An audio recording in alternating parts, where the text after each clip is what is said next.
morning and welcome. What a nice crowd. You certainly got quiet quickly. Kind of surprised me. Can you hear me all right? Clear the back? Yeah, thank you. Well, for a business school, you know, it doesn't get much better than this. Having the world's greatest investor come to your campus is quite an honor. Warren Buffett is chairman of Berkshire Hathaway, a holding company whose investments range from Geico Insurance, American Express, and Coca-Cola, to Borsheim's jewelry store in his hometown of Omaha, Nebraska. Mr. Buffett has been described as the god of value investors and the Michael Jordan of the investing game. He began his first investment partnership in the mid-1950s with $100 of his own money. A few years later, he began investing in a struggling Massachusetts textile mill called Berkshire Hathaway. Through Berkshire, he started putting capital into other businesses, chiefly insurance, which generated cash streams for more investments, which have done very well indeed, as we all know. From a share price of about $18 in 1965, Berkshire today trades around $69,100 a share. I think I'm going to go out and buy about 100 shares. Over time, the company's annualized performance is more than double that of S&P 500, and Berkshire today is worth more than $100 billion. But Mr. Buffett is known as much for his unpretentious style as for his lofty success. He has become a champion of investors and is legendary for his aversion to corporate doublespeak. He is rare among CEOs in that he cheerfully admits his mistakes. 3 years ago, he wrote in his annual report that Berkshire would have done better if he'd simply had gone to the movies. Now, there weren't very many years like that since 1965, believe me. Berkshire was proudly, even defiantly absent from the dot-com hysteria of the last few years. And now that the bubble has burst, as we all know, it's Warren Buffett who's having the last laugh. In his most recent letter to shareholders, he wrote, quote, "We have embraced the 21st century by entering such cutting-edge industries as brick, carpet, insulation, and paint. Try to control your excitement," unquote. You know, and personally, from reading his letters, I mean, it's just a joy. It's a business lesson in itself. I would encourage you, whenever you get an opportunity, to take one aside and read it carefully. You'll learn a tremendous amount. His wisdom and insights are so valued that some investors buy a share of Berkshire stock just so they can hear him at his legendary annual meeting, or as he calls it, Woodstock for capitalists. He doesn't make speaking appearances often, and we are extremely fortunate to have him with us today. Earl Leonard of Coca-Cola and our distinguished executive in residence had a lot to do with that, Earl, and we're deeply indebted to you for helping to arrange this. Thank you very much.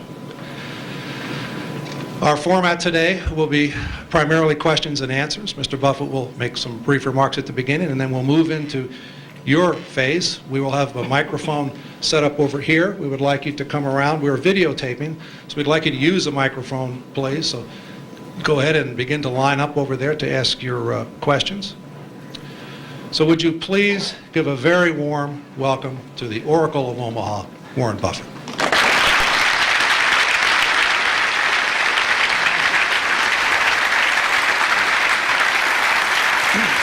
Your mic, so you can go anywhere you want.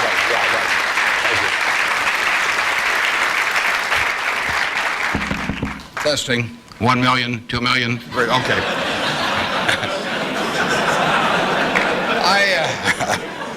I came in from Nebraska today, and you're probably all familiar with us mainly by our football team. We have those fellows with the big white helmets with those red ends on them. I asked one of our starters the other day, what's the N stand for? And he said, knowledge. We make it tough on them, though. I mean, you don't coast through Nebraska just because you're a football player. They major in agricultural economics. And there's a two-question final for all of the players. And first question is, what did old MacDonald have? And they were giving that to one of our potential Heisman Trophy winners the other day, and he started to sweat. Finally, he brightened up. He said, farm. Professor, delighted, of course. You don't want to flunk a Heisman candidate. So he said, you're halfway home. He said, just one more question. He said, how do you spell farm? Now the guy really starts to sweat. He looks at the ceiling and he looks around. Finally his face brightens up and he says, E-I-E-I-O. So watch for that guy this year. He'll be dynamite. I really want to talk about what's on your mind, so we're going to do a Q&A in a minute. There are a couple questions I always get asked. People always say, well, who should I go to work for when I get out? And I've got a very simple answer. We may elaborate more on this as we go along, but the real thing to do is to get going and for some institution or individual that you admire. I mean, it's crazy to take in between jobs just because they look good on your resume or because you get a little higher starting pay. I was up at Harvard a while back, and a very nice young guy picked me up at the airport, Harvard Business School attendee, and he said, look, I went to undergrad here, and then I worked for X and Y and Z, and now I've come here. And he said, I thought it would really round up my resume perfectly if I went to work now for a big management consulting firm. And I said, well, is that what you want to do? And he said, no, but he said, that's the perfect resume. And I said, well, when are you going to start doing what you like? And he said, well, I'll get to that someday. And I said, well, your plan sounds to me a lot like saving up sex for your old age. It just doesn't make a lot of sense. I told that same group, I said, go to work for whomever you admire the most. And I said, you can't get a bad result. You'll jump out of bed in the morning and you'll be having fun. And the dean called me up a couple of weeks later. He said, what'd you tell those kids? He said, they're all becoming self-employed. So you've got to temper that advice a little bit. Play one game a little bit with me for just a minute, and then we'll get to your questions. I'd like for the moment to have you have you pretend I've made you a great offer, and I've told you that you could pick any one of your classmates, and you now know each other probably pretty well after being here for a while. You'd have 24 hours to think it over, and you can pick any one of your classmates, and you get 10% of their earnings for the rest of their lives. And I ask you what goes through your mind in determining which one of those you would pick. You can't pick the one with the richest father. That doesn't count. I mean, you've got to do this on merit. But you probably wouldn't pick the person that gets the highest grades in the class. I mean, nothing wrong with getting the highest grades in the class, but that isn't going to be the quality that sets apart a big winner from the rest of the pack. Think about who you would pick and why. And I think you'll find when you get through, you'll pick some individual. You've all got the ability. You wouldn't be here otherwise. And you've all got the energy. I mean, you've got, the initiative is here. The intelligence is here throughout the class. But some of you are going to be bigger winners than others. And it gets down to a bunch of qualities that, interestingly enough, are self-made. I mean, it's not how tall you are. It's not whether you can kick a football 60 yards. It's not whether you can run the 100-yard dash in 10 seconds. It's not whether you're the best-looking person in the room. It's a whole bunch of qualities that really come out of Ben Franklin or the Boy Scout code or whatever it may be. I mean, it's integrity, it's honesty, it's generosity, it's being willing to do more than your share. It's just all those qualities that are self-selected. And then if you look on the other side of the ledger, because there's always a catch to these, free gifts and genie jokes. So you also have to, and this is the fun part, you also have to sell short one of your classmates and pay 10% of what they do. So who do you think is going to do the worst in the class? This is way more fun. And think about it again. And again, it isn't the person with the lowest grades or anything of the sort. It's the person who just doesn't shape up in the character department. I mean, we look for three things when we hire people. We look for intelligence, we look for initiative or energy, and we look for integrity. And if they don't have the latter, the first two will kill you. Because if you're going to get somebody without integrity, you want them lazy and dumb. I mean, you don't want them smart and energetic. So it's that third quality, but everything about that quality is your choice. You can't change the way you are wired much, but you can change a lot of what you do with that wiring. And it's the habits that you generate now on those qualities, or those negative qualities. I mean, the person who always, you know, claims credit for things they didn't do, that always cuts corners, that you can't count on. I mean, in the end, those are habit patterns. And the time to form the right habits is when you're your age. I mean, it doesn't do me much good to get golf lessons now. If I'd gotten golf lessons when I was your age, I might be a decent golfer. But someone once said the chains of habit are too light to be felt until they're too heavy to be broken. And I see that all the time. I see people with habit patterns that are self-destructive when they're 50 or 60, and they really can't change them. They're imprisoned by that. But you're not imprisoned by anything. So when you write down the qualities of that person that you'd like to buy 10% of, look at that list and ask yourself, is there anything on that list I couldn't do? And the answer is there won't be. And when you look at the person you sell short and you look at those qualities that you don't like, if you see any of those in yourself, egotism, whatever it may be, selfishness, you can get rid of that. I mean, that is not ordained. And if you follow that, and Ben Franklin did this, and my old boss Ben Graham did this at early ages in their young teens. Ben Graham looked around and he said, who do I admire? You know, and he wanted to be admired himself, and he said, you know, why do I admire these other people? And he said, if I admire them for these reasons, maybe other people will admire me if I behave in a similar manner. And he decided what kind of a person he wanted to be. And if you follow that, at the end, you'll be the person you want to buy 10% of. I mean, that's the goal in the end. And it's something that's achievable by everybody in this room. So that's the end of the sermon. Now let's talk about what's on your mind. And you can ask anything. The only thing I won't tell you is what we're buying or selling or about. You know, I don't even tell myself that. I mean, I write it down, and then it's like the Coca-Cola formula. You know, there's only 2 people can get into the trust department and find out what they are, and I don't know who the 2 are. So we don't talk about what we're buying or selling, but anything else is fair game. Personal, business, anything you'd like to talk about. And actually, the tougher the questions are, the more interesting it is for me. So don't spare my feelings. I mean, just throw at my head. And with that, let's. I guess we've got a microphone. Is this the only microphone, or is there one on this? This is the only microphone. Okay. Right here. To ask the question, you'll need to come down to this microphone. Just stand in line, and I'll be Regis Philbin, and you can. Yes. I have an old-fashioned belief that I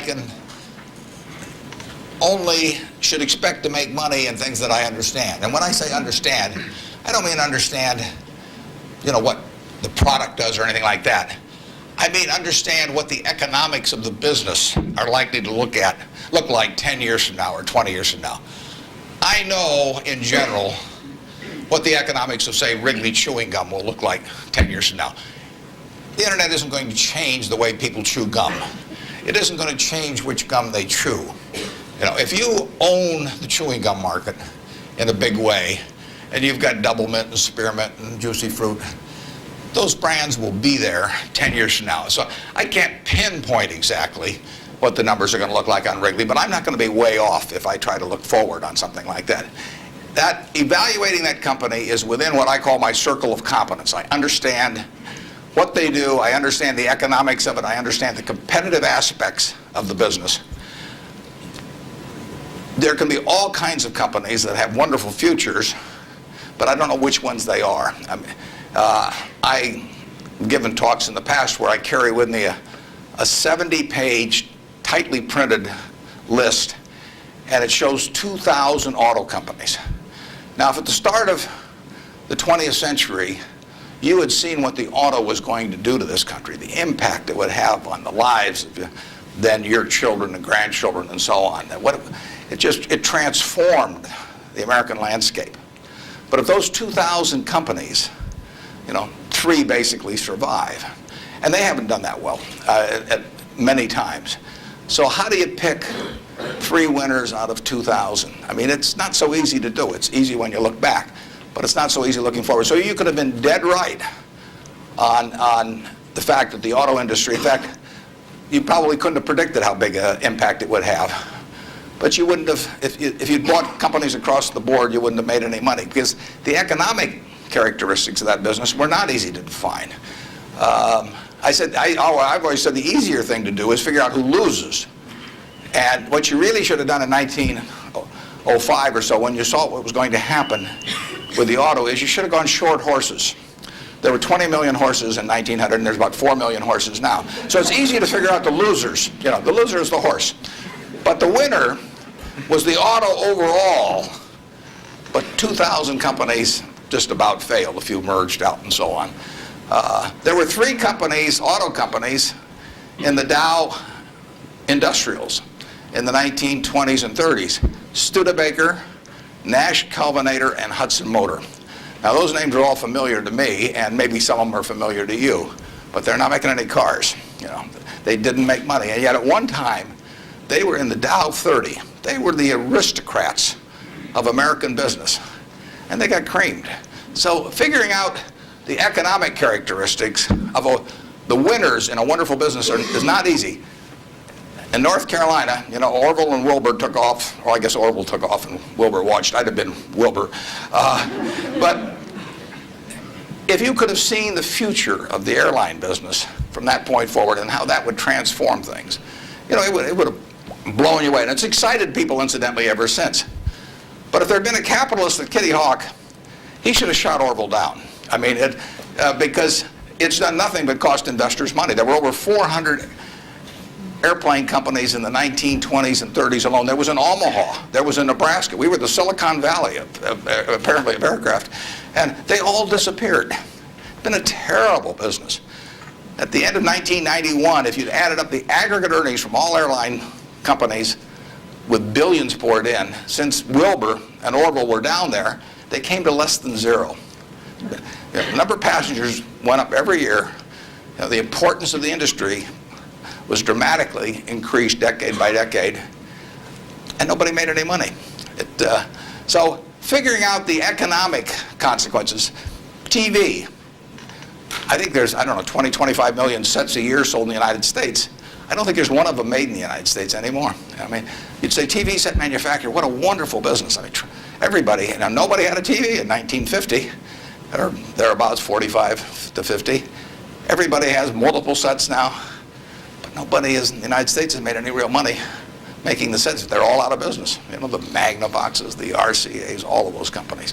Radio was the equivalent of the 20. Over 500 companies making radios in the 1920s. Again, I don't think there's a U.S. radio manufacturer at the present time. But Coca-Cola, you know, what was it, 1884 at Jacobs Pharmacy or whatever, the fellow comes up with something. A lot of copiers over the years. But now you've got a company that is selling roughly 1.1 billion 8-ounce servings of its product, not all Coke, Sprite, and some others, daily throughout the world 117 years later. So understanding the economic characteristics of a business is different than predicting the fact that an industry is going to do wonderfully. And so when I look at the internet businesses, or I look at tech businesses, I say this is a marvelous thing, and I love to play around on the computer, and now I order my books from Amazon and all kinds of things, but I don't know who's going to win. And unless I know who's going to win, I'm not interested in investing. I'll just play around on the computer. And defining your circle of competence is the most important aspect of investing. It's not how important, how large your circle is. You don't have to be an expert on everything. But knowing where the perimeter of that circle of what you know and what you don't know is, and staying inside of it, is all important. Tom Watson Sr., who started IBM, said in his book, he said, I'm no genius, he said, but I'm smart in spots, and I stay around those spots. And you know, that is the key. So if I understand a few things, and I stick in that arena, I'll do okay. And if I don't understand something, but I get all excited about it because my neighbors are talking about it, the stocks are going up and everything, I start fooling around someplace else, eventually I'll get creamed, and I should. So now let's go over here. Hello, Mr. Buffett. I got 2 short questions. One is, how do you find intrinsic value in a company? Well, intrinsic value is what is the number that if you were all-knowing about the future and could predict all the cash that a business would give you between now and Judgment Day, discounted at the proper discount rate, that number is what the intrinsic value of a business is. In other words, The only reason for making an investment and laying out money now is to get more money later on, right? That's what investing is all about. Now, when you look at a stock, when you look at a bond, assuming it's the United States government bond, it's very easy to tell how much you're going to get back. It says it right on the bond. It says when you get the interest payments, it says when you get the principal. So it's very easy to figure out the value of a bond. It can change tomorrow if interest rates change. But the cash flows are printed on the bond. The cash flows aren't printed on a stock certificate. That's the job of the analyst, is to print out, change that stock certificate, which represents an interest in the business, and change that into a bond and say, this is what I think it's going to pay out in the future.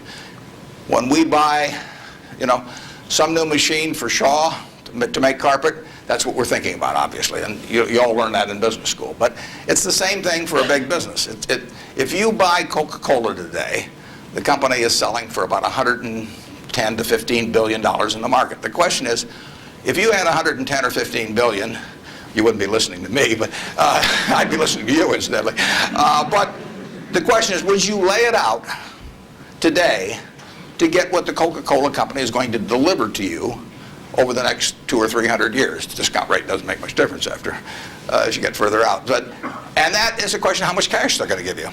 It isn't a question of, it isn't a question of how many analysts are going to recommend it, or what the volume in the stock is, or what the chart looks like, or anything. It's a question of how much cash it's going to give you. That's the only reason. It's true if you're buying a farm. It's true if you're buying an apartment house. Any financial asset. Oil in the ground, you're laying out cash now to get more cash back later on. And the question is how much are you going to get, when are you going to get it, and how sure are you? And when I calculate intrinsic value of a business, when we buy businesses, and whether we're buying all of a business or a little piece of a business, I always think we're buying the whole business, because that's my approach to it. I look at it and say, what will come out of this business and when? And what you really like, of course, is them to be able to use the money they earn and earn higher returns on it as you go along. I mean, Berkshire has never distributed anything to its shareholders, but its ability to distribute goes up as the value of the businesses we own increases. We can compound it internally, but the real question is, Berkshire selling for, we'll say, 105 or so billion now. What can we distribute from that 100? If you're going to buy the whole company for 105 billion now, can we distribute enough cash to you soon enough to make it sensible at present interest rates to lay out that cash now? And that's what it gets down to. And if you can't answer that question, you can't buy the stock. You can gamble in the stock if you want to, or your neighbors can buy it. But if you don't answer that question, and I can't answer that for internet companies, for example. There are a lot of companies, there are all kinds of companies I can't answer it for, but I just stay away from those. Number two. So you got formulas involved in finding intrinsic values on certain companies. I mean, you've got a mathematical system set up. Discounted present value of future cash, yeah. Okay. Second short question is, why haven't you written down your set of formulas or your strategies in written form so you can share it with everyone else? Well, I think I actually have written about that. If you read the annual reports over the recent years, in fact, the most recent annual report, I use what I've just been talking about. I use the illustration of Aesop. Because here Aesop was in 600 BC. Smart man, wasn't smart enough to know it was 600 BC, though. I mean, would take a little foresight.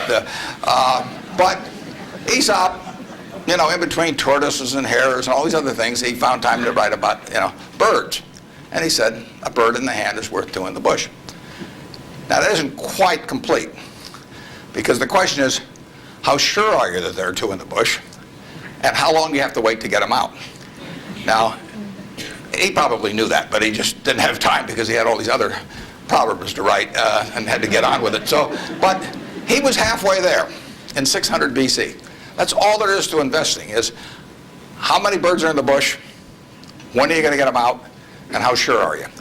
Now, if interest rates are 15%, roughly, you've got to get two birds out of the bush in 5 years to equal the bird in the hand. But if interest rates are 3%, and you can get two birds out in 20 years, it still makes sense to give up the bird in the hand, because it all gets back to discounting against an interest rate. Problem is, often you don't know, not only how many birds are in the bush, but in the case of the internet companies, there weren't any birds in the bush. But but they still take the bird that you give them from the hand. But I actually have written about this sort of thing, and stealing heavily from Aesop, who wrote it some 2,600 years ago, but I've been behind on my reading. Yeah. Good morning. I know you're famed for your success, but I was curious if there were any particular moments in your life that, or mistakes or failures that you've made that were particularly memorable, what you may have learned from them, and if you had any particular advice for the students here in dealing with discouraging circumstances. Yeah, I've made a lot of mistakes. Biggest mistake, well, not the biggest, necessarily the biggest, but buying Berkshire Hathaway itself was a mistake, because Berkshire was a lousy textile business, and I bought it very cheap. I'd been taught by Ben Graham to buy things on a quantitative basis. Look around for things that are cheap. And that I was taught that, we'll say in 1949 or 50. It made a big impression on me. So I went around looking for what I call used cigar butts of stocks. And the cigar butt approach to buying stocks is that you walk down the street and you're looking around for cigar butts, and you find this on the street, this terrible looking, soggy, ugly looking cigar, one puff left in it. But you pick it up and you get your one puff. Disgusting, you throw it away, but it's free. I mean, it's cheap. And then you look around for another soggy, one puff cigarette. Well, that's what I did for years. It's a mistake. Although you can make money doing it, but you can't make it with big money. It's so much easier just to buy wonderful businesses. So now I would rather buy a wonderful business at a fair price than a fair business at a wonderful price. But in those days, I was buying cheap stocks. And Berkshire was selling below its working capital per share. You got the plants for nothing, you got the machinery for nothing, you got the inventory and receivables at a discount. It was cheap. So I bought it. And 20 years later, I was still running a lousy business, and that money did not compound.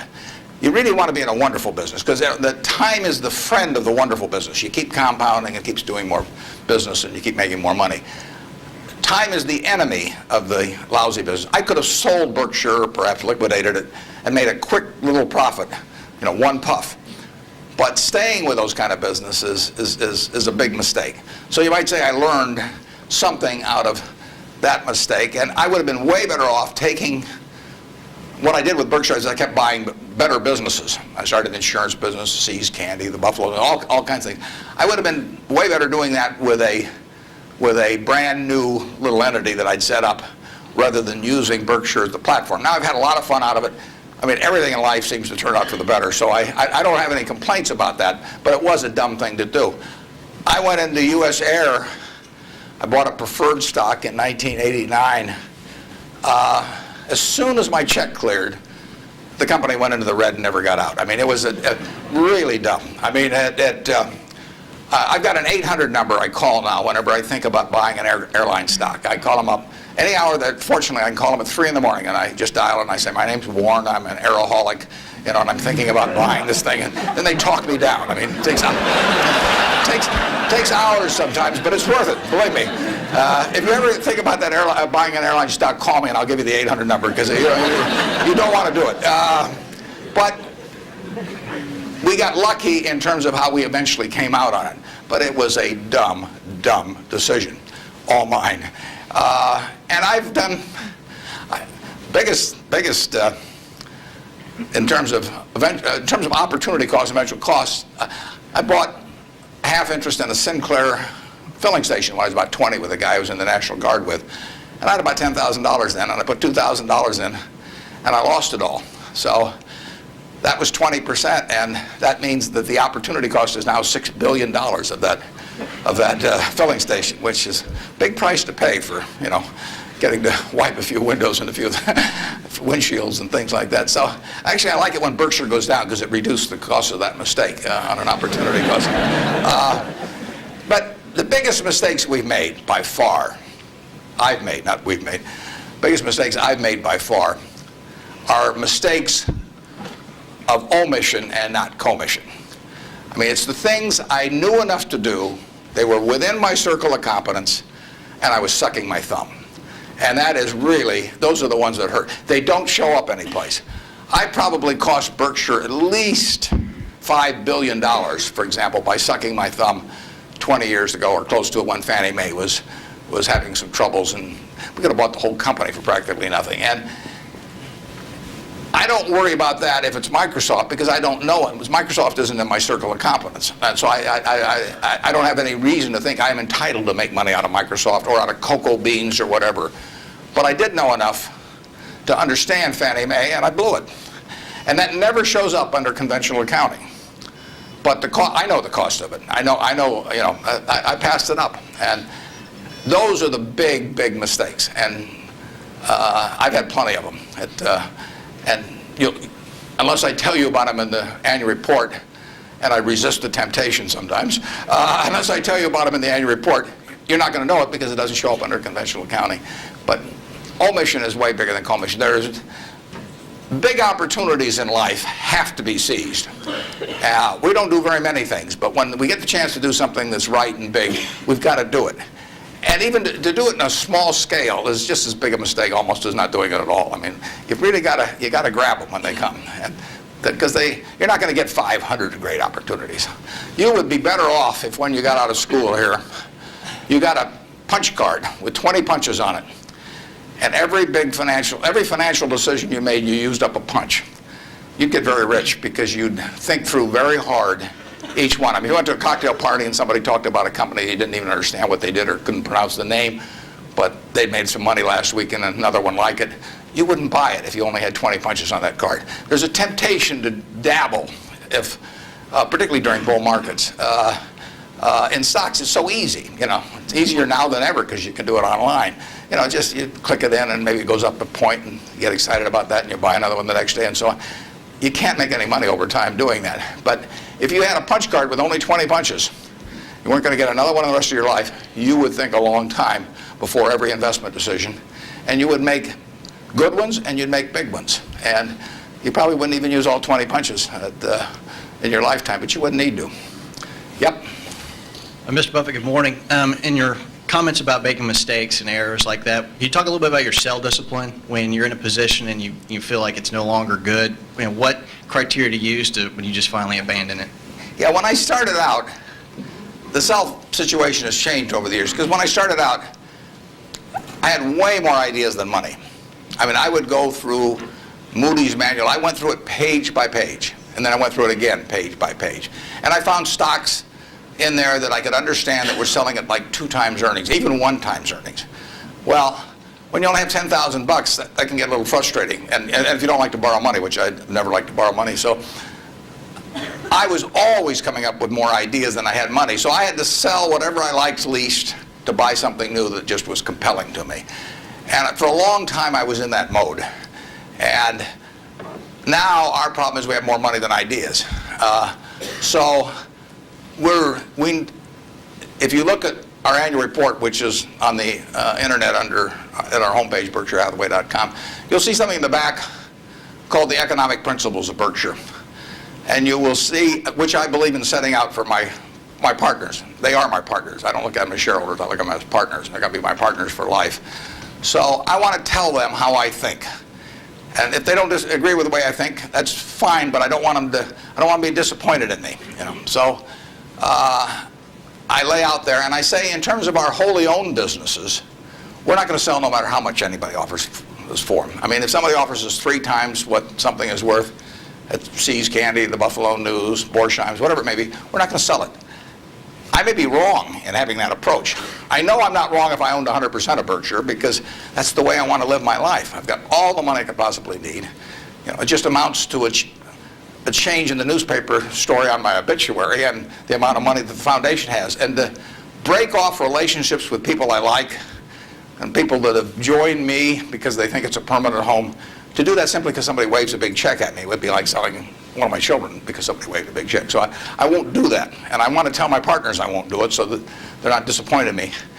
More and more, with certain stocks, we've got that approach. Now, if we were chronically short of funds and had all kinds of opportunities coming, we might have a somewhat different approach. But our inclination is not to sell things unless we get really discouraged perhaps with the management, or we think the economic characteristics of the business change in a big way. I mean, and that happens. So, but we're not going to sell simply because it looks too high, in all likelihood. I mean, you can't make that 100%, but that's the principle under which we're operating. We're generating right now $5 billion of cash a year at least. So it's $100 million every week. And, just not, we've been talking here half an hour and I haven't done a damn thing. It's, the real question is how do you put it out intelligently? And if we were selling things, it'd be just that much more. So there may come a time when that would change. But we want to, and I have partners, shareholders, partners, who would say, if you can get 3 times what See's Candy's worth, why don't you sell it?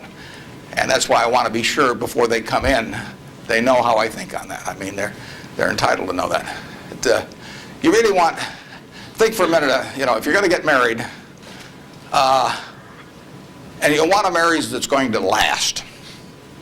Not necessarily the happiest marriage, or one that Martha Stewart will talk about or anything, but you want a marriage that's going to last. What quality do you look for in a spouse? One quality. Do you look for brains? Do you look for humor? Do you look for character? Do you look for beauty? No. You look for low expectations. I mean, that is the marriage that's going to last. Both have low expectations. I mean, and I want my partners to be on the low side on expectations coming in because I want the marriage to last. It's a financial marriage when they join me at Berkshire, and I don't want them to think I'm going to do things that I'm not going to do. So that's our guiding principle.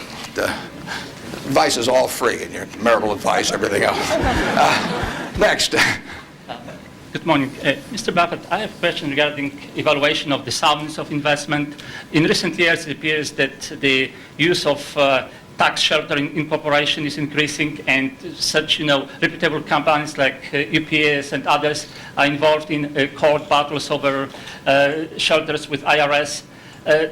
And as we know, most of these transactions are fairly artificial, but yet there is a profit there. From the investor perspective, do you think it's beneficial for investor that the company that they invest are involved in those shelters? And if so, do you think it would be helpful if those transactions are disclosed in statements, meaning the notes to statements?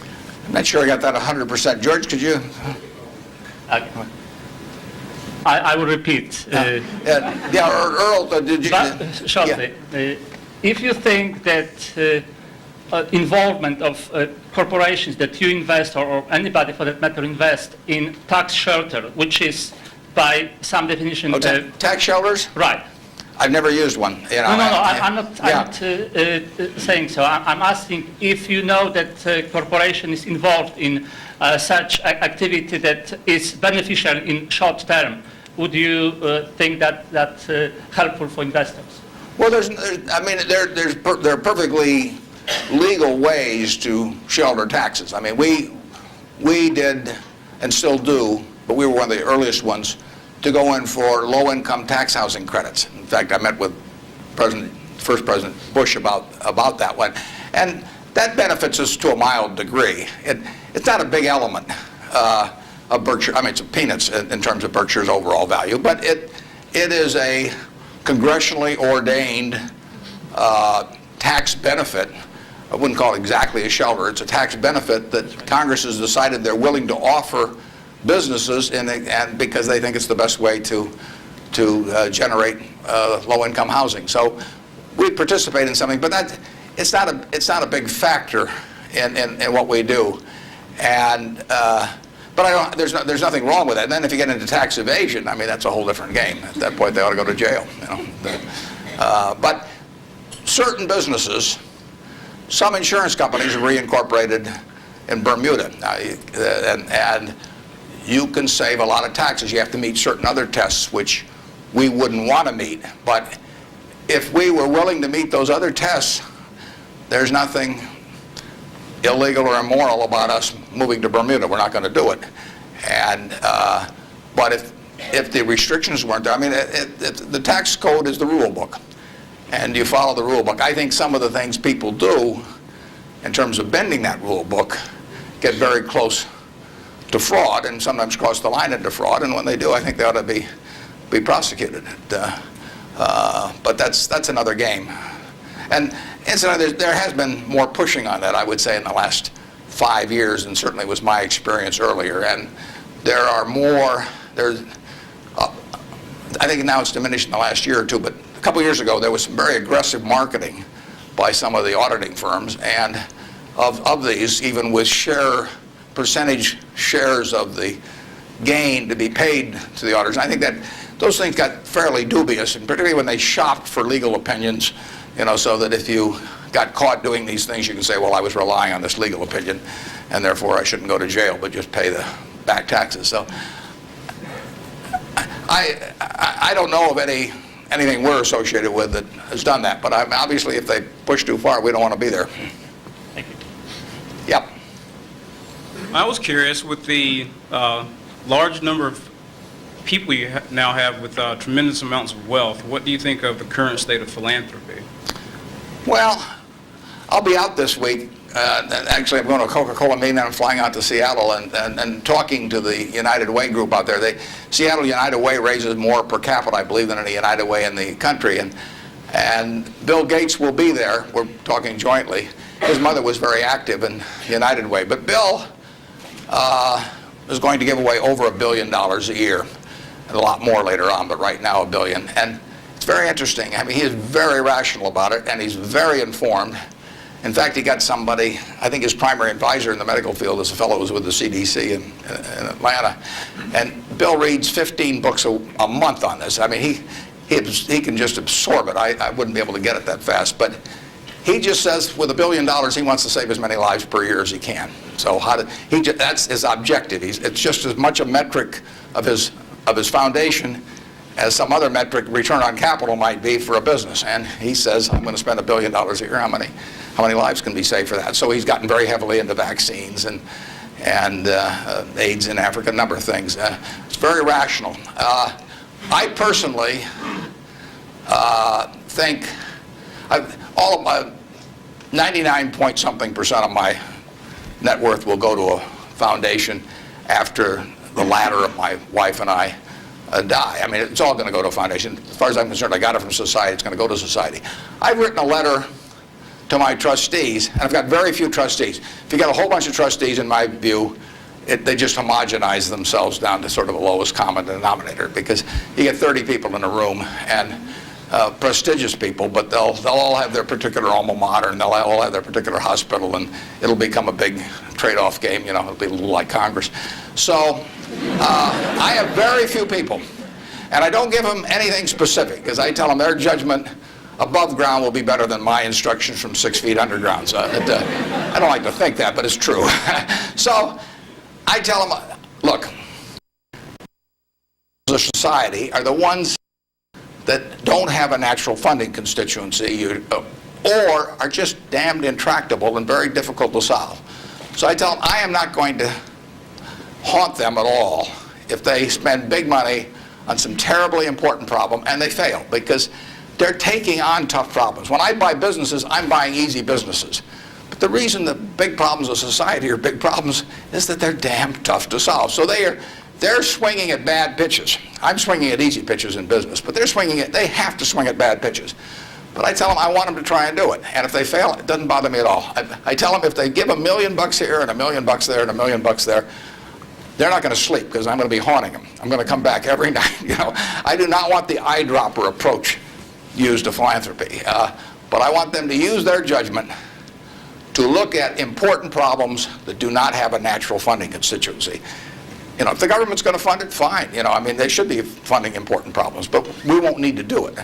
The role of private philanthropy, in my opinion, is to fund things that don't have the natural constituency, and that's what Bill's doing. There aren't a bunch of people around that you can make an emotional appeal to make vaccines available to millions and millions of kids around the world. It doesn't tug at anybody's heartstrings. You can't name buildings after them. It just isn't the sort of thing that you can raise money for on an emotional basis. And there's nothing wrong with raising money on an emotional basis. But that is a problem that won't get solved by a funding constituent that's responding to that. But Bill is responding to what in his mind is the important thing, which is saving lives, and he doesn't care whether he gets his name on a building, or whether anything happens, or whether anybody knows about it. I mean, he gets publicity just because of the scale he's on, but he doesn't care about that, I can promise you that. So that's my philosophy, is that I got this money not because I'm a superior human being, not because I've done more for society than other people. I was wired the right way to be dropped into the United States at this particular time. I mean, it's a huge capitalistic society, and I'm wired, no credit to me, but I was just born that way, so that I'm better at asset allocation than other people to some degree. Just like other people are better at all kinds of other things. And I was with two teachers out at Sun Valley that are doing more for society than I am, and this market system does nothing for them. Market system does all kinds of things for me. Gates says if I'd been born 5,000 years ago, I'd have been some animal's lunch, because I can't run very fast, and I can't climb trees. I mean, and I could tell that animal was chasing me, wait till you see how I can allocate assets, But it wouldn't have made any difference. So here I am, I'm born now, just very, very lucky. And the odds when I was born in 1930, the odds were 50 to 1 against me being born in the United States. That's a terrible set of odds to face. And yet I was dropped down here, And if I'd been dropped down in Peru or someplace or China, I mean, I wouldn't have had a chance. So society is what does it for you. And it should go back, in my view, it should go back to society. If you've been lucky enough to be dropped into a society where your particular wiring pays off big, that's just luck. And there's nothing wrong with being lucky. I don't feel guilty about it or anything else, but I also don't feel that, I feel I have a lot of fun doing what I do, but I feel the money should go back into society, and it should go back as intelligently as it can. And the best way to do it intelligently is to have high-grade and intelligent people administering it at the time. And you don't know the problems that are going to be out there 10 years from now, or 20 years from now, or 30 years from now. But I do know if I've got a small number of high-grade, smart people, and high-grade is more important. If you gave me 20 extra points of IQ, but cheated a little on the high grade, I wouldn't take it, because they got to be. There's so many chances to do things in a petty way, or to try to. I mean, people get subverted in their own minds to their own interests rather than the interests of the institution. So I really want super high-grade people doing it, and I've got them. And I think the money might do a lot of good, it may do no good, but it'll be operating in fields where if it does some good, that good probably wouldn't have been done otherwise. Yep.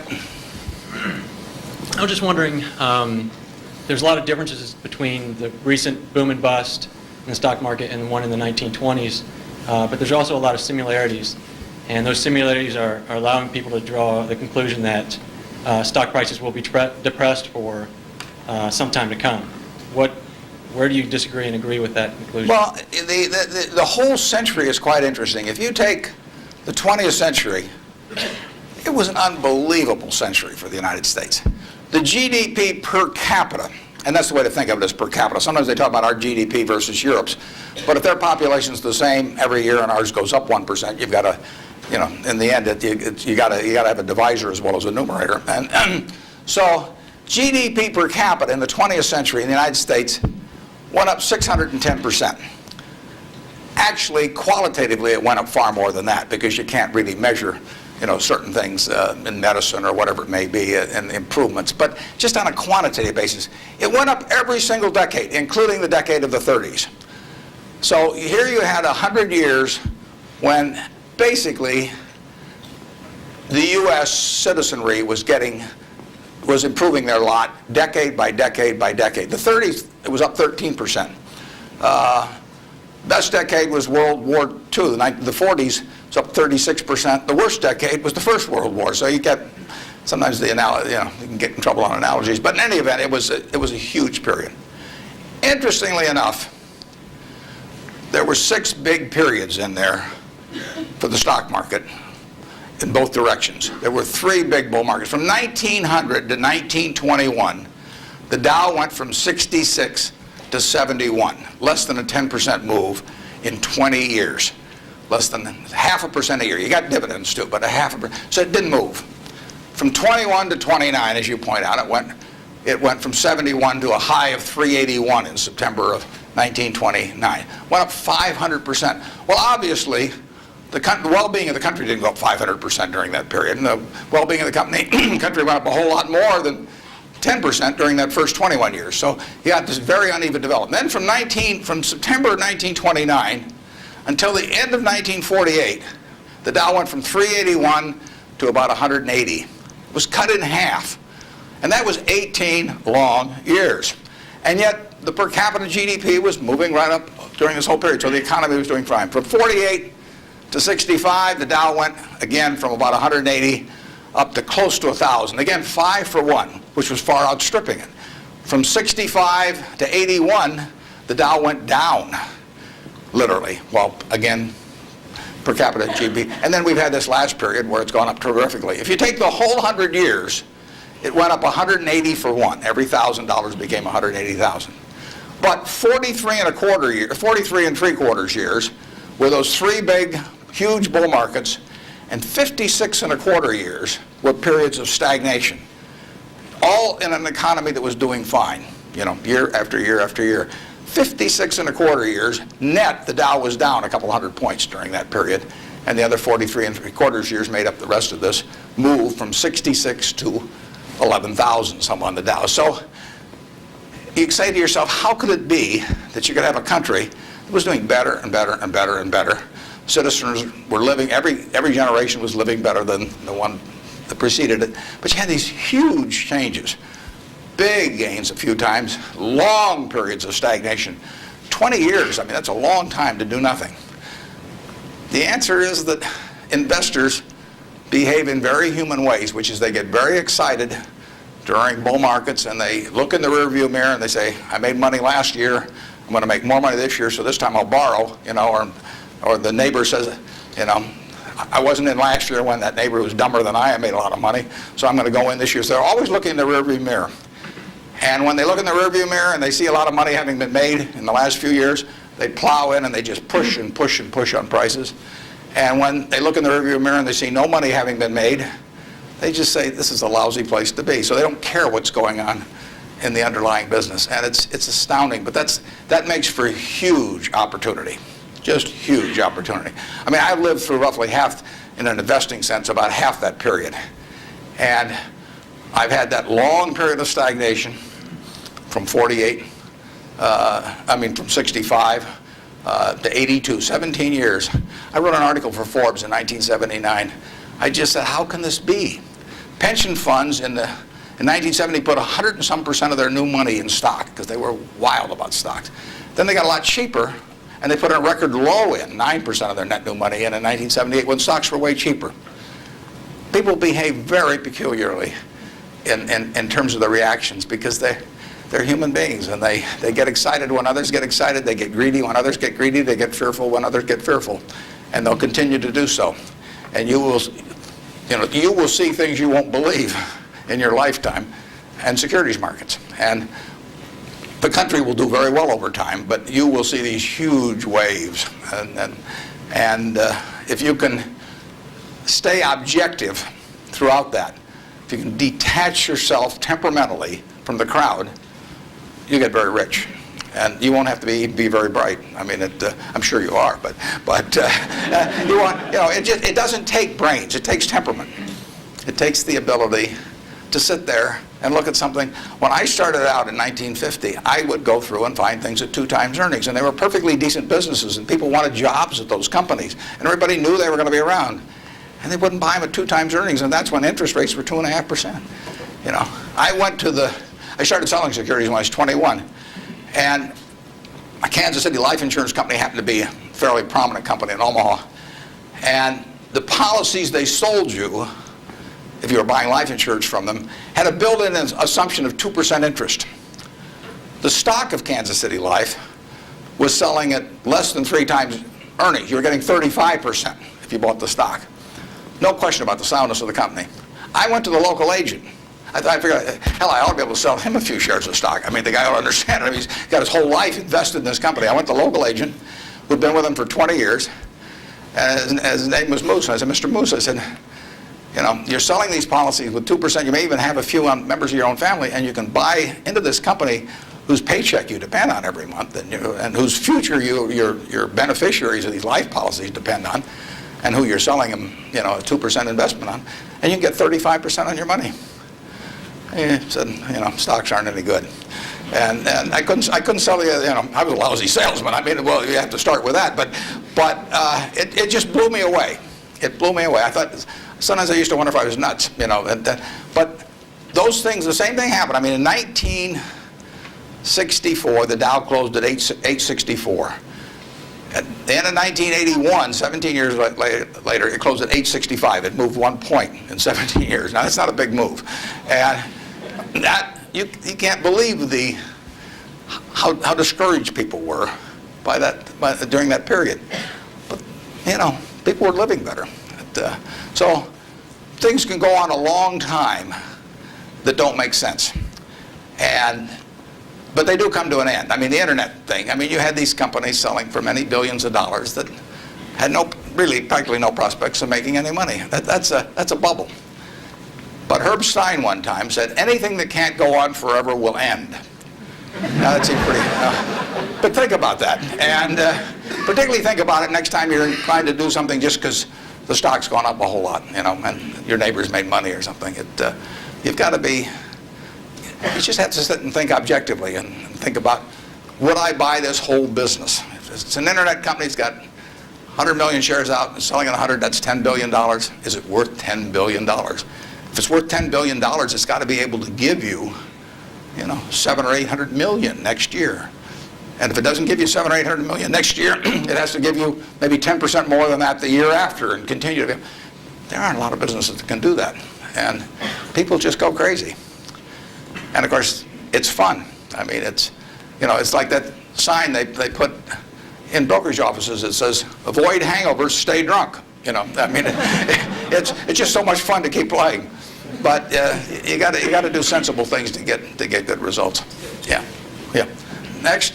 Well, we got 3 people standing there, so let's do the 3 that are standing there. Okay. Good morning, sir. Hi. Hi. I was wondering what your opinion is of the Federal Reserve and their actions taken recently. Do you feel they've done enough to boost the economy? Yeah, well, I'm a fan of Alan Greenspan's over time. I've known him for a long, long time. We were on a board together at Cap Cities, and Alan is a very, very smart guy. He is motivated, in my opinion, entirely by what is good for the United States, the people of the United States. And so you couldn't have a better person in there. And the problem he may have is that because his tenure in office has been associated with this incredible bull market, that even though he wouldn't have claimed credit for it, that people might associate it because of the importance of the Fed generally.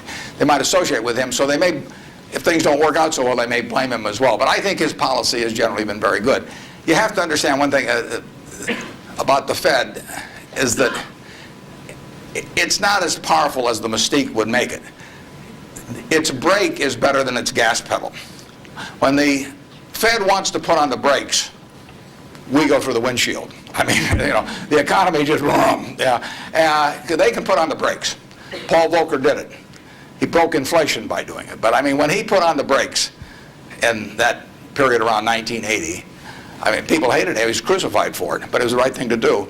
And he could do it. He did it all by himself. And and it was the only way because of the momentum that inflation was generating. It was the only thing it was what was needed then. Enormously unpopular. It's much harder for a Greenspan to put on the brakes because nobody wants him to put on the brakes, plus he's so visible. But he's put them on sort of gradually. But stepping on the gas pedal, he does not necessarily get the same result. It may help, but there are 1,000 other variables operating. And as you see in Japan, you know, you can get down to 0 interest rates and you can't stimulate anything. So it isn't like the Japanese haven't read the same books we've read about economics. I mean, they've read Keynes and they've read the whole thing. So we're not smarter than they are. We don't have any secrets they don't have, but they don't know how to get their economy going. And, you know, their GDP there has been gone no place, you know, in the last 5 years, and there's still problems around. So easy money doesn't solve everything, but Greenspan could very well get blamed for the fact that he hasn't solved everything, and it's just not in his power to solve it. He can help in various ways, but I don't think you could have anybody better, and I think he's done the right thing to this point, but the right thing may not be quite as effective as people may hope that it would be. In economics, you always want to ask, and then what? You'll read in the paper, well, what happens if the Japanese start selling our government bonds, or what happens if they dump the dollar? They can't dump the dollar. There's no way to dump dollars. You can, or at least dollar assets, because if the Japanese want to sell our government bonds, if they sell them to us, they get a time deposit or a demand deposit at Citi, or they still own a dollar asset. If they sell them to the French, they may get some assets from the French, but now the French have it. I mean, the only way you can reduce foreign investment in the United States is to change it around so they're consuming more than from us, more than we're consuming from them. I mean, when we buy a television set from Japan, if we buy more television sets from them than they buy equivalent consumables from us, the exchange, what balances things is we give them some investment type asset, whether it's cash or a U.S. government bond or our stocks or our movie studios or our real estate or different things. And the only way that reverses is when we start running a trade surplus, which we're miles away from. So logically, if you read classic economics, you would believe that our currency would have been weaker over the recent years, and that it would be weak now. But there are other things operating, and that's one of the problems about economics, is there's never just one variable. There's usually hundreds of variables, and they operate with different impact at different times. I mean, it's not like a physics formula. I mean, well, I guess it would be if you got into the Heisenberg principle or something like that. But the formula has a lot of the same variables year after year, but the relative importance of those variables and how they interact with each other is never exactly the same. And that's what we find out, the Japanese find out, everybody finds out. And foreign currency, or the value of our dollar and currency rates, are defying what you would expect based on history. But as somebody said, if history were a perfect guide, the Forbes 400 would all be librarians. They just go and look it up in the books, and they'd always know all the answers. But history doesn't repeat itself, as Mark Twain said. History doesn't repeat itself, but it rhymes. I mean, things come back, but they don't quite come back in the same form. And we'll understand all this perfectly in a few more years, why the dollar's behaved the way it has. But I think it would be useful net for the U.S. if the dollar were less strong. Yes, Mr. Buffett, thanks for taking my question. My question pertains to small business, and my family's been in the truckload sector of transportation for about 50 years. And as you talked about the airline industry and all the mergers and acquisitions and things going on, and a lot of the smaller players being tossed out of the market, what do you see for people that, like in this room, for students that want to start a small business, and maybe they want to start in a business that is somewhat of a commodity type business, but as businesses, the large corporations get larger and their efficiencies increase, how can a small business compete with these people? Yeah, in many areas, small businesses have an advantage. In other businesses, scale has a huge advantage. And I mean, you don't want to be a tiny carbon steel producer. On the other hand, when mini mills came along and learned how to use scrap more effectively than the older methods of making steel, they actually had an advantage. So scale is a huge advantage in some businesses. It's, the largest airlines haven't won. Southwest Airlines has won, starting with, just a few planes flying down there between Houston and Dallas. And they have become bigger, but their ambition hasn't been to be the biggest. And, they probably buy their fuel just as cheap as United, and they probably bought it, when they're a lot smaller. Walmart is a classic example. I mean, who would have thought 25 years ago, 30 years ago, I mean, here was Sears with a 100-story plus building in Chicago, had access to money far cheaper than Sam Walton. I mean, Sam Walton's credit was not as good as Sears. Every supplier wanted to do business with Sears. Nobody had ever heard of Sam.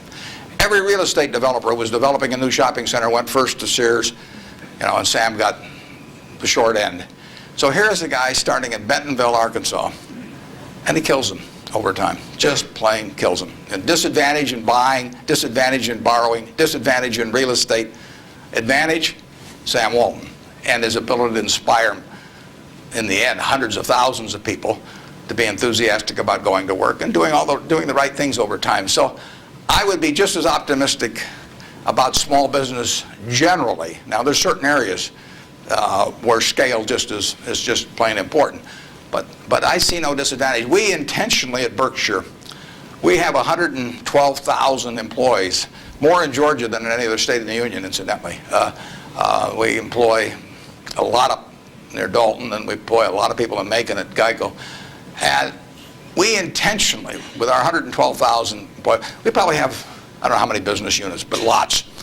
And we only have 13.8 people at headquarters. I'm not the 0.8, incidentally. I resent it when people think that. I'm a full, but we have one woman that works 4 days a week. And that's all we have at headquarters, 112,000 people, 105 billion a market cap. But we intentionally keep our units small. We think, we want them to have the nimbleness, the responsiveness to the customer particularly, that will turn them, that essentially will more than offset anything that the scale of having maybe a little more purchasing power or something will develop. We own a home furnishings business in Utah, run by a fellow named Bill Child. He was featured in Fortune about one issue ago. The cover story was God in Business. Bill was the #1 illustration. Bill took that business from his father-in-law when it was doing $250,000 a year, and he now has over half the business in Utah in his field, about close to $400 million. He built it by thinking about the customer. And the truth was, he was competing with Sears, he was competing with Levitt's, was a huge furniture retailer in the past. He was competing with everybody. But all he thought about from the moment he got up in the morning was, how do I take care of my customer? And that wins. We have a business in Omaha, some of you may have heard of. It's the largest home furnishing store in the world. In Omaha, which only has a SMSA of 650,000 people. It's on 72 acres. It does $325 million in one location, which happens to be $500 for every man, woman, and child in the SMSA, but it draws from beyond that. That business comes about, or has resulted, from an investment of $500 in 1937 by a woman who walked out of Russia in 1921. She walked out, got on a peanut boat, landed in Seattle with a tag around her neck. She couldn't speak one word of English. The American Red Cross looked at the tag. It said Fort Dodge, Iowa. They got her to Fort Dodge, Iowa. She couldn't pick up the language. She was there 2 years. She said she felt like a dummy. So she came to Omaha because there were other Russian Jews there, and she'd at least have somebody to talk to. Her little girl started school, Frances. Frances would come home at night and teach her mother the words she learned in school that day. That's how this woman, Rose Blumpkin, learned the English language, but from her daughter from kindergarten on, teaching her the words. She brought 7 siblings over from Russia, one at a time, $50 every time she saved $50. She sold used clothing and other works. She got her 7 siblings over, her mother and father, and by 1937, 16 years after she got here, she saved $500. She got on a train, went to Chicago, to the American Furniture Mart, which was this huge, impressive thing. She was smart as hell, but she thought like a peasant in a way, and she saw this building and she decided to name her company the Nebraska Furniture Mart. She went in and bought $500 worth of, she bought about $2,000 worth of merchandise. All the way back to Omaha, she worried because she thought, I owe $1,500, and she only had a $500 equity. So she got to Omaha. She took the bed, the sofa, the refrigerator out of her own home to sell fast so she could get the money so she could pay on time. She took that business and built it from that start. No one would sell to her. She went into court 4 times because the carpet manufacturers tried to keep her from selling at a discount, and she went into court and told the judge, because she figured out ways to buy this stuff in various nefarious ways from had other people buy it for her, and she said, look, I pay $3 a yard for this carpet. Brandeis sells it for $6.98. She says, I sell it for $3.98. Just tell me, Judge, how much you want me to rob people. She defended herself. Papers wrote it up. The judge bought carpet from her the next day. I mean, it was marvelous. Brandeis isn't selling anymore. They were the huge department store in Omaha. She put everybody out of business. And the punchline, she worked till she was 103. She sold me the business when she was 89. And she didn't have an audit. I went out to see her one afternoon. I took a check out with me because I knew she wanted to do something. And I said, Mrs. B, here's the money. I said, I don't need an audit. Just tell me whether you owe any money. She said, I've never owed any money since I owed those guys back in 1937. And she said, it's all free and clear. She'd never seen a balance sheet. She didn't know what accounting terms meant, but she understood the nature of the business. And I told her, I said, I'd rather have your word, than an audit from every one of the big 6 or big 8 or whatever there were, the number at the time of the top auditing firms. And she worked till she was 103. She died at 104. She had 3 siblings at her funeral. I mean, those are some genes. Her son works there now. He's 82 or 3, and the 3 sisters are all alive. But the punchline is, she couldn't read or write. This woman could not read or write. If you told her this room was 68 feet by 43, she would tell you how many square yards it was like that. She never went to school a day in her life. She would tell you how much that was at $5.98 a yard. She'd add the tax. She'd knock off something because she liked your looks. And that would be it. And that's that is that you can't beat that, and you can't replicate that at General Motors. You can't institutionalize that. The person who brings that kind of drive to a business and does it day after day and thinks about their customer, and that's all she did. She raised 4 kids in the process too, but you can't. It can't miss. And no, you don't have to worry if you're an entrepreneur. In most fields, there's some fields where you can't do it because there are scale aspects to it. But in most fields, you'll kill people. Bob Shaw did that with Shaw. Nobody ever heard of Shaw in carpet 30 years ago, and he's got 40% of the carpet business in the country. So it's a great field of opportunity out there, and I don't know about trucking specifically, but I wish you the best on it. And you won't be at a disadvantage in many fields if you're small, and you'll actually have an advantage. George, thank you.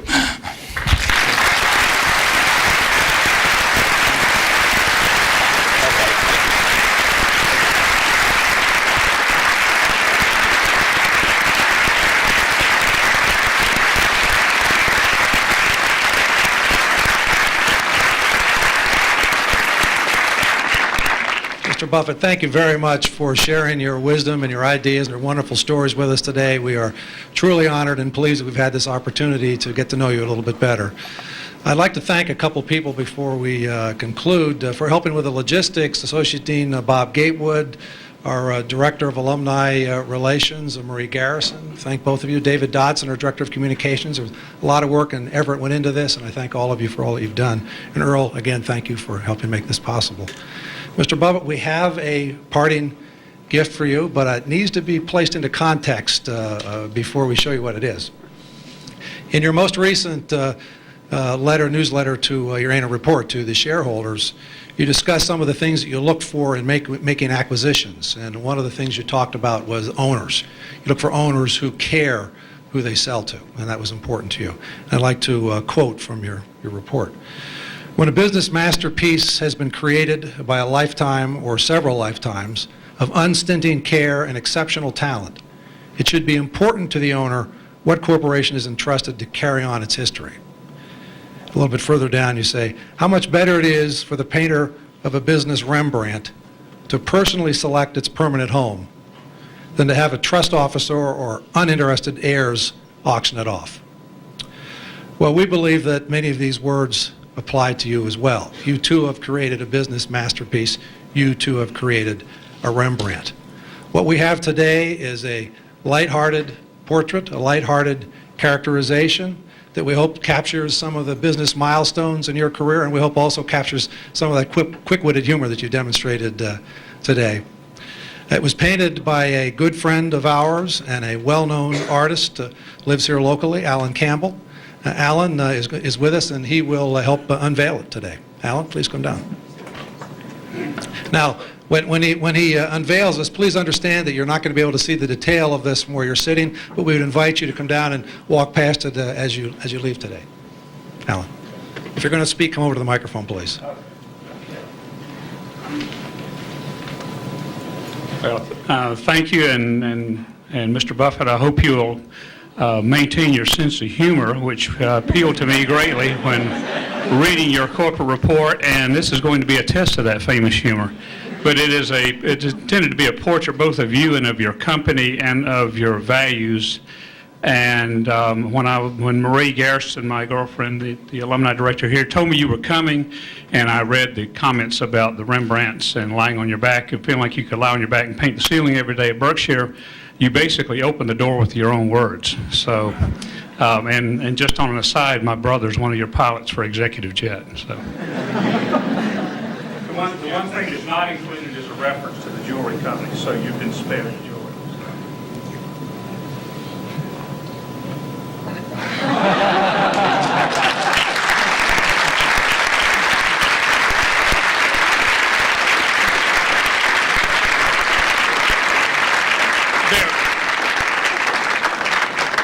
This is based on a very famous Rembrandt self-portrait, if anybody's information. Mr. Buffett will sign autographs. If you've got books with you you'd like him to sign, we'll set up a table down front here as for the next 15 or 20 minutes. If you'd like to take a picture, if you've got a camera with you, please come on up. Don't hesitate. And thank you all for coming and participating today. It was a wonderful event. Thank you very much.